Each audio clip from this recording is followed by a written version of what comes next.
1 Samuel chapter 7. So the men of Kiriath-jearim came for the ark of the Lord and took it to Abinadab's house on the hill. They consecrated his son Eleazar to take care of it. Victory at Mizpah. Time went by until 20 years had passed since the ark had been taken to Kiriath-jearim. Then the whole house of Israel began to seek the Lord. Samuel told them, "If you are returning to the Lord with all your heart, get rid of the foreign gods and the Ashtoreths that are among you. Dedicate yourselves to the Lord and worship only him. Then he will rescue you from the hand of the Philistines." So the Israelites removed the Baals and the Ashtoreths and only worshiped the Lord. Samuel said, "Gather all Israel at Mizpah, and I will pray to the Lord on your behalf."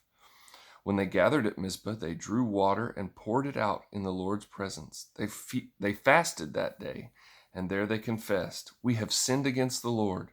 And Samuel judged the Israelites at Mizpah.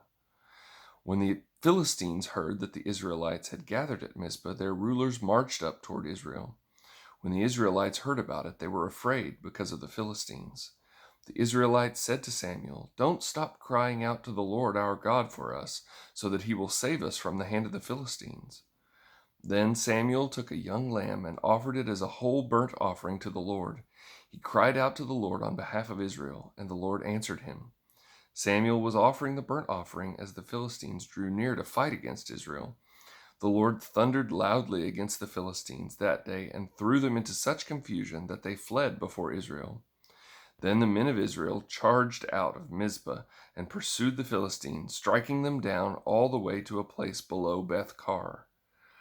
Afterwards, Samuel took a stone and set it upright between Mizpah and Shen. He named it Ebenezer, explaining, "The Lord has helped us to this point."